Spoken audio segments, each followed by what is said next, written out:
Kai Rodriguez's boots clicked against the polished lunar titanium as he made his final inspection round of Tranquility Station's observation deck.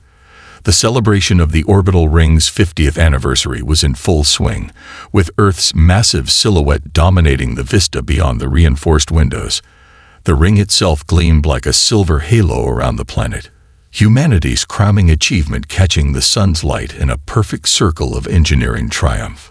"Looking sharp today, old friend," he murmured, pressing his hand against the window. After 15 years of maintaining the ring's lunar anchor point, he'd developed a habit of talking to the structure like an old companion. The ring had been there through his divorce, his daughter's birth, and countless milestones that marked his life among the stars. Behind him, the station's elite mingled in their finest attire, crystal glasses catching the light as they discussed the ring's history. Politicians, engineers, and billionaire tourists all gathered for the momentous occasion. Kai preferred his position by the window, away from the crowd. As chief maintenance engineer, he was required to attend, but not to socialize. The first sign something was wrong came not through any of the station's sophisticated monitoring systems, but through his morning coffee. The liquid in his cup shivered, forming a perfect dome before his eyes. Kai blinked, wondering if he'd finally worked too many double shifts. But then he saw it, a ripple along the ring's surface, like a wave through water. "That's impossible," he whispered, pressing closer to the window. The ring was solid metal and ceramics, designed to be rigid enough to support the weight of humanity's dreams. It didn't ripple. The murmur of conversation behind him suddenly ceased. In the silence, Kai heard the soft tinkling of floating champagne glasses. He turned to find dozens of perfect spheres of champagne hanging in the air, defying the station's artificial gravity. "Ladies and gentlemen, please remain calm," the station's AI announced in its soothing contralto. "Our gravity systems are functioning within normal parameters. There is no cause for alarm." But Kai knew better. He'd spent too many years feeling the pulse of machines to believe the AI's reassurance. His tablet chirped with an incoming message from his team. Similar anomalies were being reported at every ring anchor point around the lunar surface. Mr. Rodriguez, a soft voice drew his attention. Dr. Sarah Chin, one of the original ring architects, stood beside him. Her eyes weren't on the floating champagne or the panicking guests, but on the ring itself. "You see it too, don't you?" Kai nodded, pulling up the station's diagnostic feeds on his tablet. All readings show normal. But look at this. He pointed to the ring where another ripple passed through the structure, barely visible to the naked eye. "Metal doesn't move like that. Not unless the fundamental forces holding it together are changing," Dr. Chen finished. She pulled out her own device, fingers flying over the surface. "The AI isn't malfunctioning. It's reading everything correctly, because our basic understanding of what's correct is wrong." A child's delighted laugh cut through the tension. Kai turned to see a young girl, no more than 6, dancing through the floating spheres of champagne. Each drop parted around her as if she had her own gravitational field. Her mother reached for her, but hesitated when her own movement sent her lifting slightly off the floor. "Dr. Chen," Kai said slowly, "I don't think this is a malfunction. I think something is changing the rules." As if in response to his words, a deep vibration passed through the station. In the window's reflection, Kai saw every guest rise 3 centimeters off the floor in perfect unison. The ring shimmered again, and for a moment, it looked less like a structure and more like a question mark wrapped around the Earth. The Harbinger's warning had arrived. Humanity's grip was about to be tested in ways no one could have predicted. Deep Space Monitoring Station Delta 9 had always been quiet. That's why Dr. Maya Patel loved it. At the edge of the solar system, the station's array of quantum receivers listened to the cosmos with unparalleled clarity. For 6 years, she cataloged the universe's background radiation, gravitational waves, and the occasional pulsar signal. But today, the void was singing. "Running diagnostic check 17, Maya announced to her logging system, trying to keep her voice steady. The signals had started 3 hours ago. mathematical patterns that made her head hurt when she tried to visualize them. They defied every known law of physics, approaching her sensors from angles that shouldn't exist in three-dimensional space. Her colleague, Dr. James Werner, floated into the monitoring room, his face pale. "You need to see this." He pushed his tablet toward her. "The signal. It's not random." Maya grabbed the tablet, her eyes widening as she processed the data. This is us. Our entire evolutionary history, from the first prokaryotes to modern humans. But there are corrections, notes in the margins, like someone grading a student's paper. "Look at the mathematics they're using to describe genetic drift." James pointed to a particularly complex equation. "It's beautiful and terrifying. They're describing evolution as a gravitational process." Before Maya could respond, new signals burst across her monitors. Massive objects were emerging from those impossible angles, their hulls covered in symbols that seemed to shift and change when viewed directly. First one, then three, then dozens. "Maya," James whispered, "I don't think they're here to say hello." Her quantum computer chimed, having finished decoding another packet of data. This one was different, a single image of the orbital ring, annotated with the same mathematical corrections that mark their evolutionary history. "No," Maya agreed, "they're here to fix what they see as a mistake." The main screen flickered, and a new message appeared. The symbols were like nothing she'd ever seen, yet somehow she could read them perfectly. "Your grip on evolution ends today." Alarms blared throughout the station as more ships appeared. Maya's instruments were registering gravitational distortions that should have torn the station apart, yet everything remained intact. It was as if the laws of physics themselves were being rewritten around them. "Delta 9 to Earth Command," Maya transmitted, her fingers trembling above the controls. "We have first contact. I repeat, we have first contact. But they're not here to meet us. They're here to change us." The response from Earth was garbled, distorted by the shifting gravitational fields.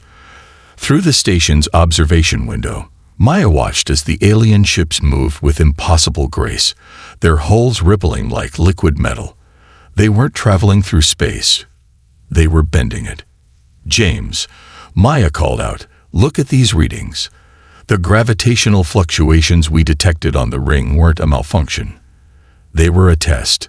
The aliens were measuring how our technology would respond to their adjustments." "Why would they?" James started, but stopped as new data flooded their screens. It was a complete analysis of human physiology, marked with the same corrective notations as their evolutionary history. But these weren't just observations. They were blueprints for change. Maya felt a strange sensation in her bones, as if they were becoming lighter. James grabbed the wall for support, his movements suddenly too forceful for the station's artificial gravity.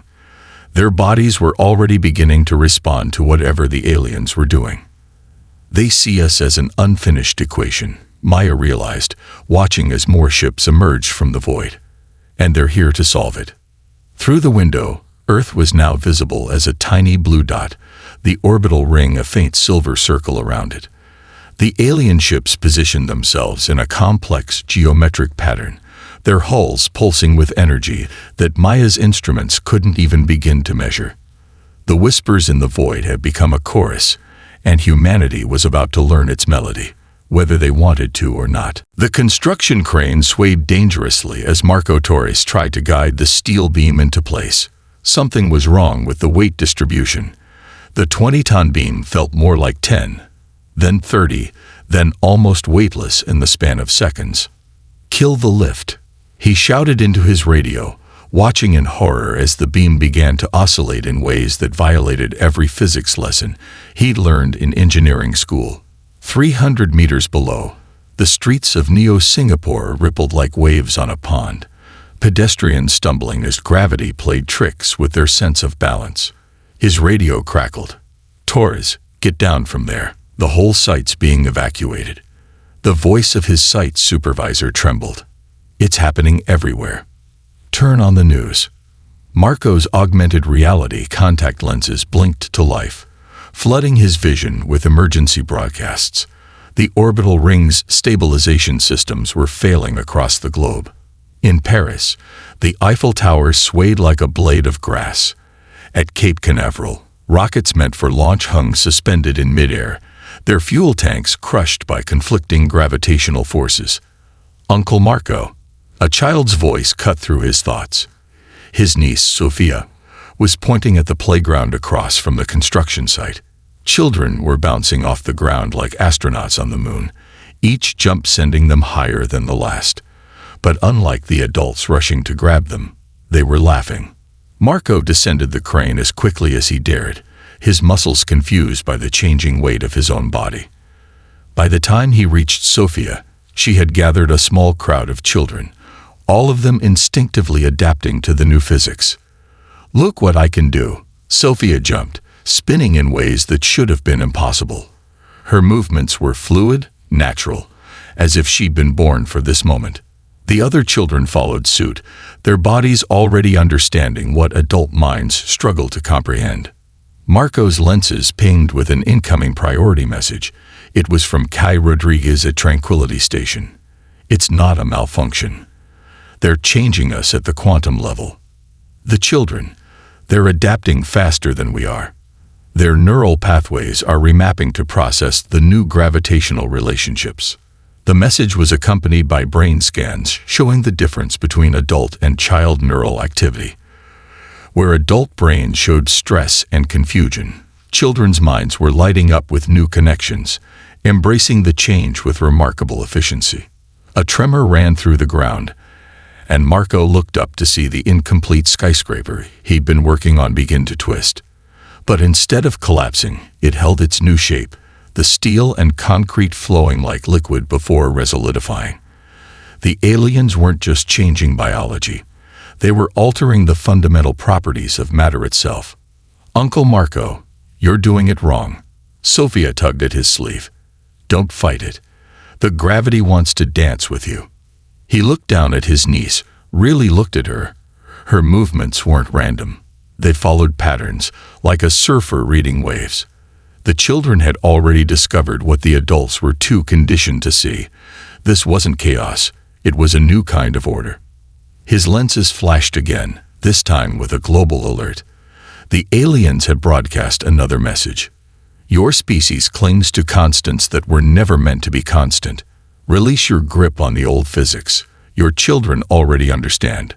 Above them, a section of the orbital ring flickered like a mirage. Emergency pods launched from its surface, their trajectories bending in impossible arcs as they adapted to the new gravitational dynamics. But unlike the simulations, they weren't falling. They were flowing, finding paths through the shifting gravitational fields that no computer could calculate. Sophia took Marco's hand, guiding him in a simple swaying motion. "See, the ground isn't up anymore. Up is wherever you want it to be." As if to emphasize her point, a drop of rain fell upward from a puddle at their feet. Around the world, humanity was learning that their grip on reality had always been more tentative than they'd imagined. The question wasn't whether they could hold on. It was whether they were ready to let go and learn to fly instead. The orbital ring didn't break. It unraveled like a cosmic ribbon. Chief Engineer Sarah Chen watched from Lunar Command as humanity's greatest achievement transformed into the most beautiful catastrophe in history. Millions of tons of metal and ceramic twisted into spirals that should have been impossible, catching sunlight in patterns that made her eyes water. "Status report on HAB section Delta through Kappa." She barked into her comm, fighting to keep her footing as the lunar base's gravity fluctuated. The response came in fragments, each more surreal than the last. "Delta station reporting. Our inhabitants are coordinating their own evacuation. The children are leading them." Static crackled. They're showing the adults how to move through the altered gravity fields. It's like they can see them. A massive section of the ring curved gracefully past the lunar observation window. Inside the structure's transparent portions, Sarah could see people moving in synchronized patterns, using the gravitational fluctuations to propel themselves toward escape pods. They weren't panicking. They were adapting. "Ma'am," her assistant's voice shook, "the aliens are broadcasting again. They're expressing confusion." The alien transmission appeared on her screen, their impossible mathematics somehow translating into comprehensible concepts. Subject species displaying unprecedented behavioral patterns. Emergency protocols bypassed in favor of spontaneous organizational structures. Error in prediction models.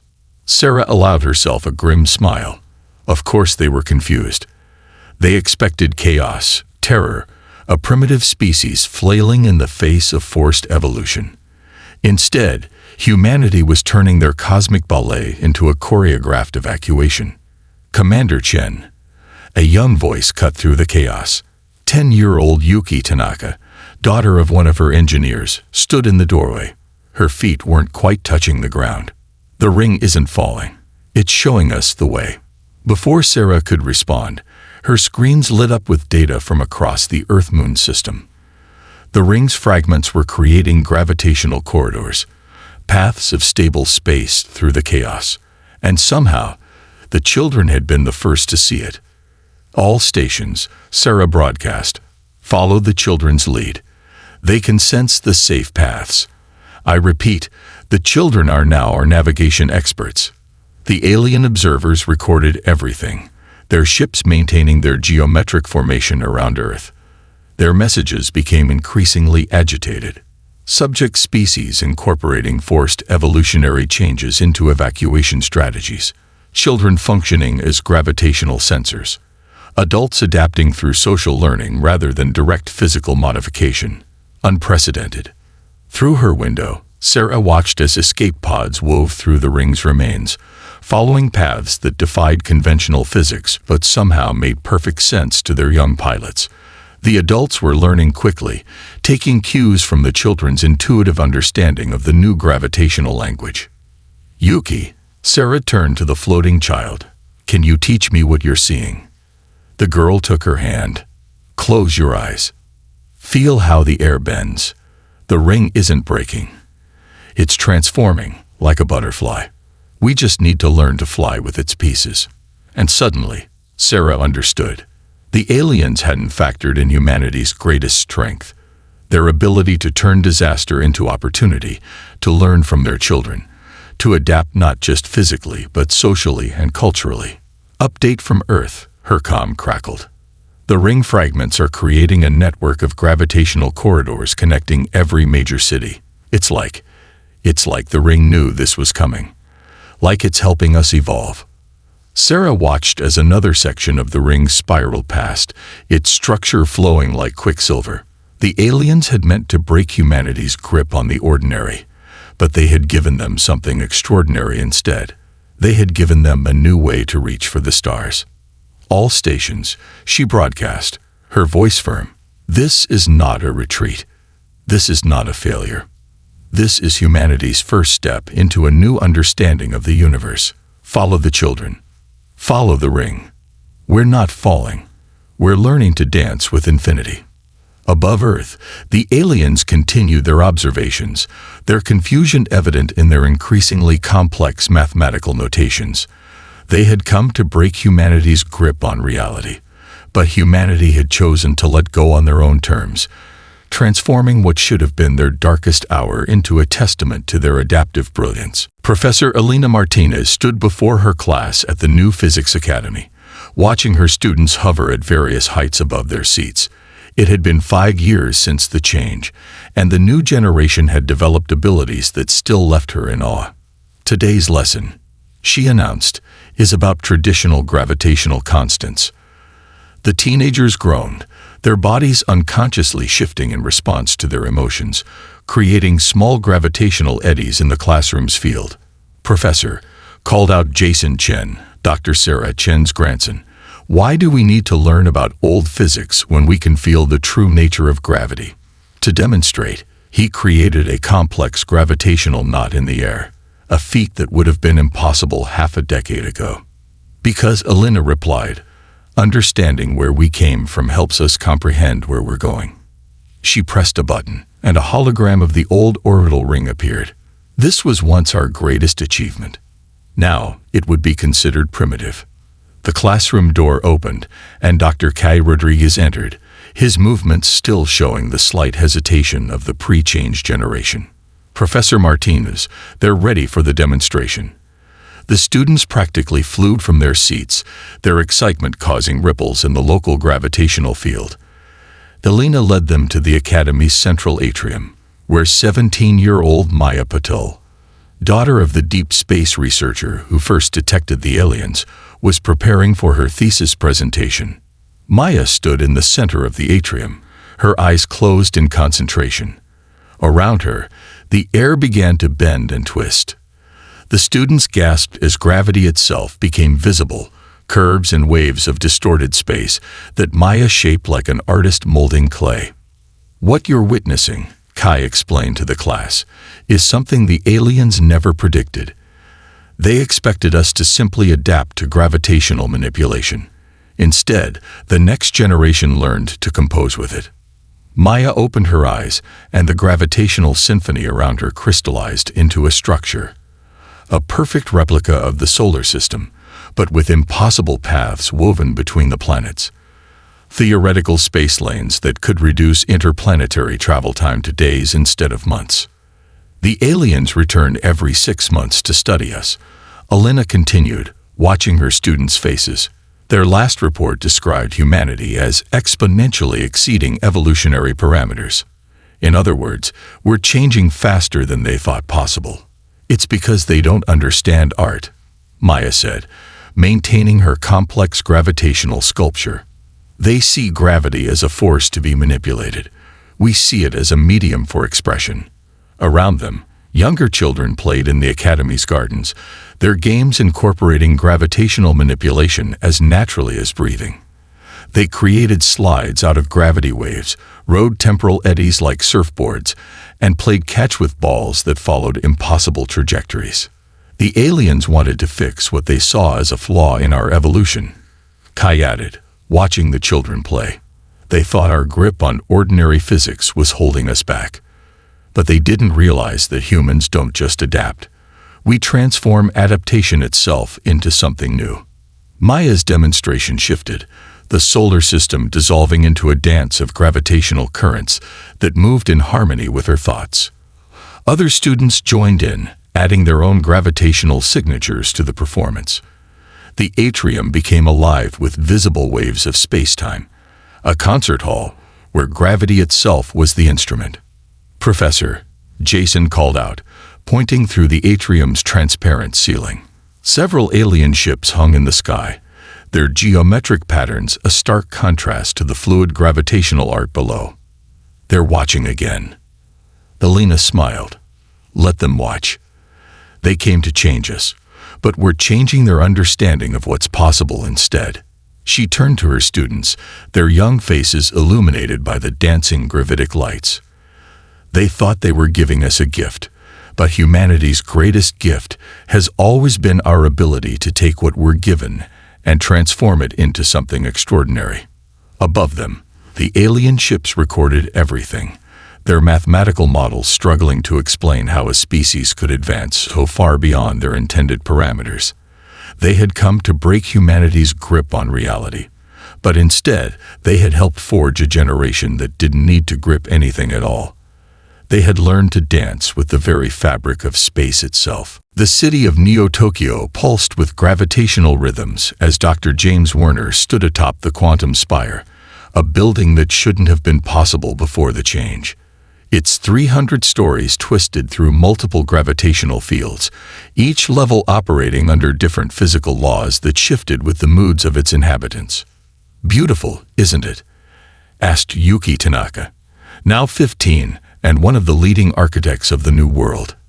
She hadn't walked on solid ground in years. None of the gravity artists did. "We're about to test the new transit system. Want to watch?"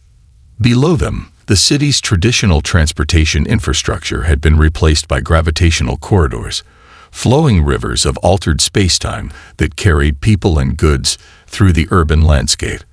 Today, they were connecting the last pieces of a continental network that would link Asia's major cities. 10 years ago, I was recording the first alien signals, James mused, watching a group of children playing gravity tag between buildings. We thought they were here to fix us. Instead, they gave us the keys to remake our world. Yuki laughed, her body naturally compensating for a passing gravitational wave. They're still trying to understand how we did it. Their latest observation probe keeps asking about our gravity sports. As if on cue, a quantum surfing competition soared past the spire, athletes riding waves of distorted space-time through obstacle courses that defied classical physics. The alien probe followed them, its sensors struggling to catalog the impossible movements.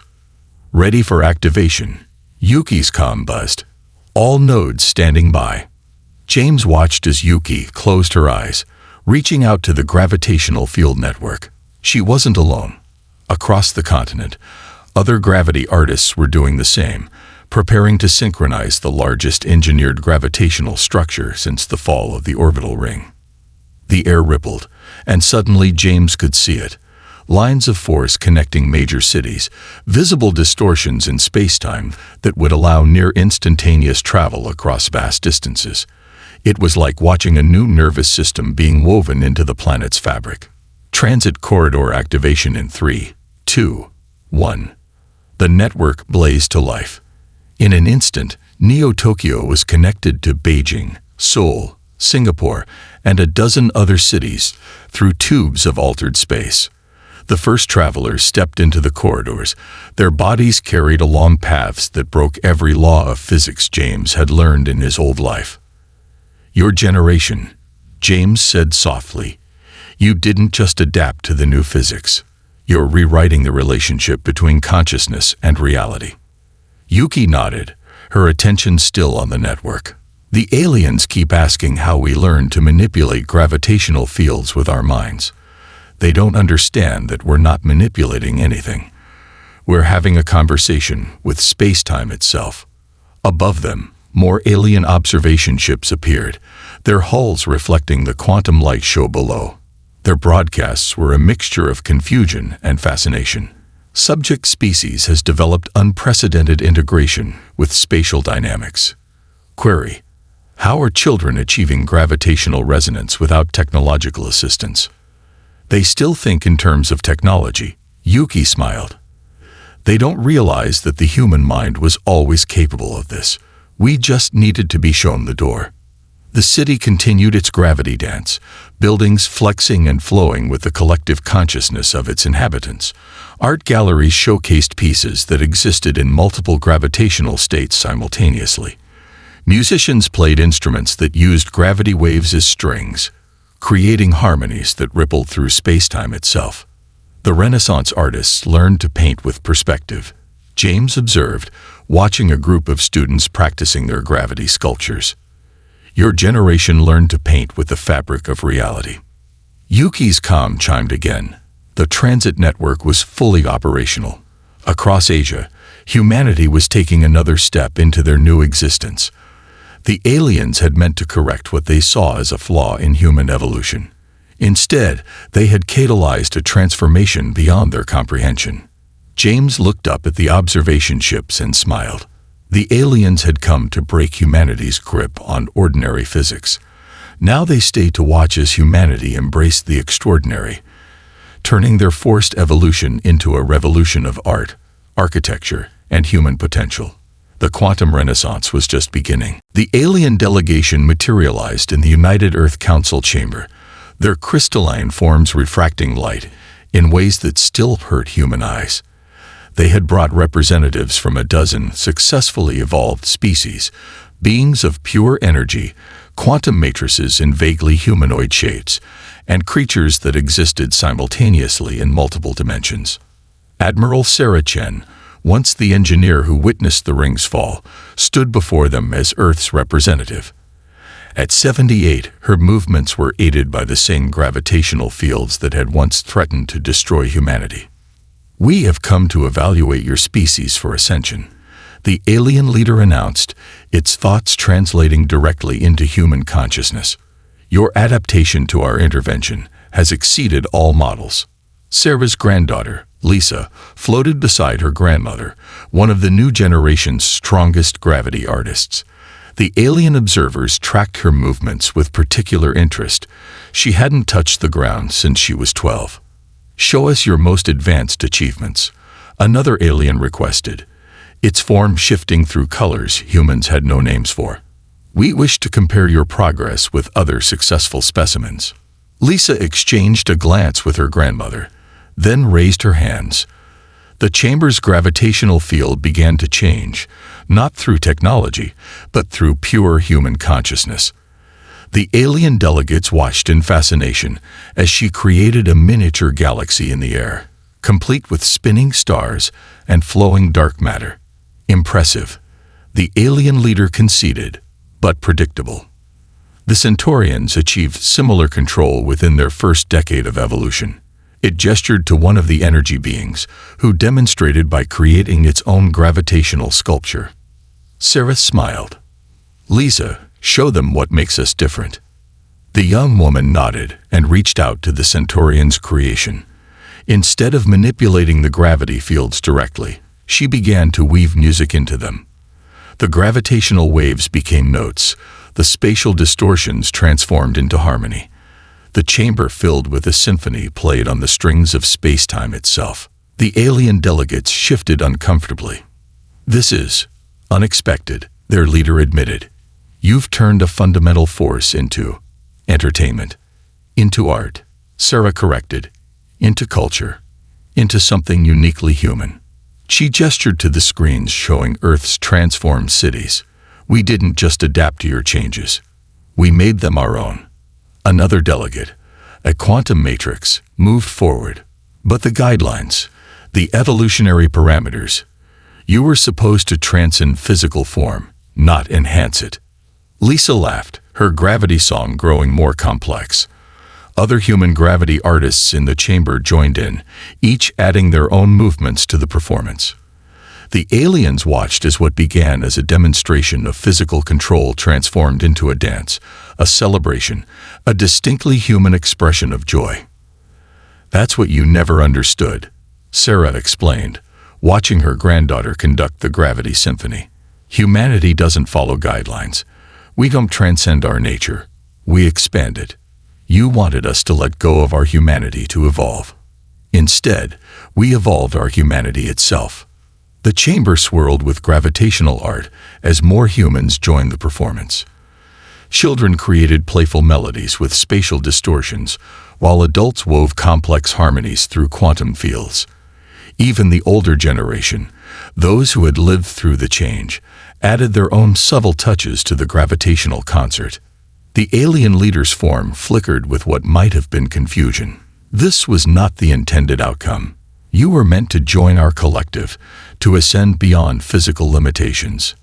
"But that's exactly what makes us human," Lisa said, bringing the symphony to a crescendo. "We don't abandon our limitations. We transform them into something beautiful. You tried to break our grip on reality, but you only taught us new ways to hold on." The collected species watched in silence as humanity demonstrated the truth of her words. Every gravitational manipulation, every quantum interaction, was infused with distinctly human creativity and emotion. They had not evolved beyond their humanity. They had evolved with it, carrying their art, their music, their joy into realms of existence their visitors had considered beyond such primitive concepts. The aliens had come expecting to find another successfully uplifted species. Instead, they found humanity had uplifted evolution itself. The 100th anniversary of the change dawned on a world its original architects would hardly recognize.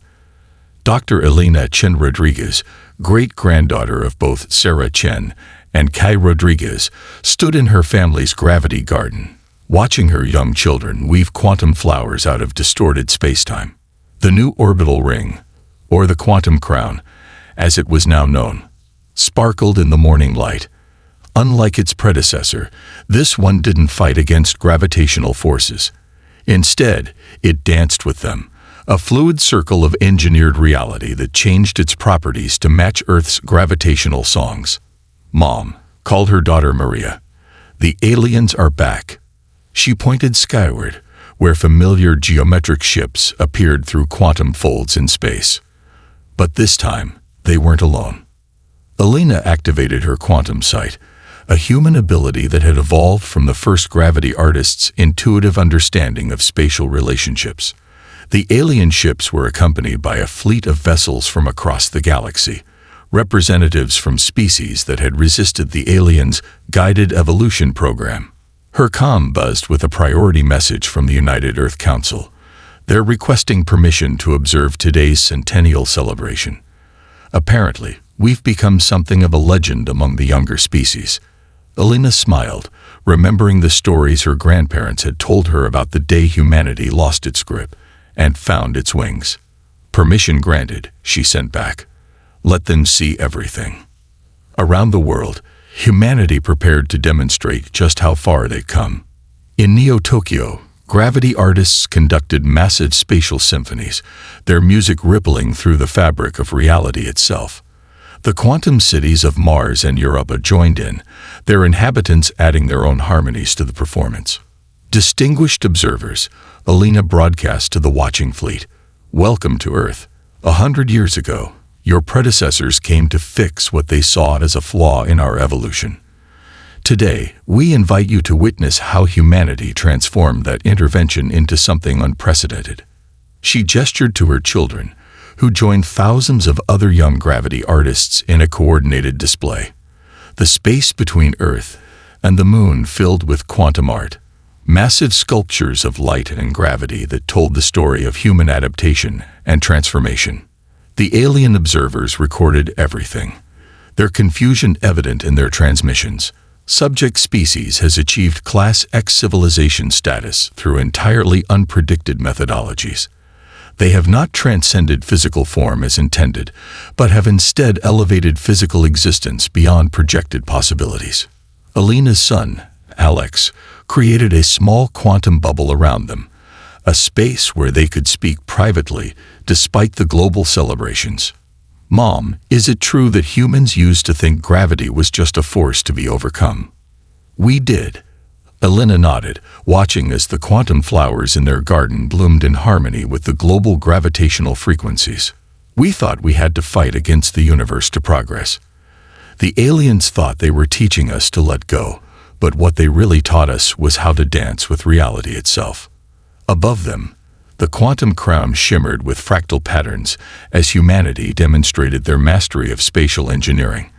But unlike the rigid structure it had replaced, this ring moved like a living thing, responding to the collective consciousness of the species it served. "The original aliens still don't understand," Alina mused, watching their geometric ships amidst the more organic vessels of their galactic neighbors. "They wanted us to transcend our humanity to touch the infinite. Instead, we brought our humanity with us into the infinite." Maria laughed, her joy creating ripples in the quantum field that spread out into space, joining the chorus of human celebration. Maybe that's why the other species came to watch. They want to see how to evolve without losing themselves. Alina hugged her children, feeling the quantum resonance of their shared DNA, the gift of both her ancestors' determination and the aliens' unintended catalyst. Humanity had not just survived their forced evolution. They had turned it into a renaissance of art, science, and human potential. The day humanity lost its grip had become the day they learned to hold on differently, not with desperate strength, but with creative joy. And in doing so, they had shown the galaxy that evolution didn't have to mean transcending one's nature. Sometimes, it meant transforming it into something beautiful beyond imagination.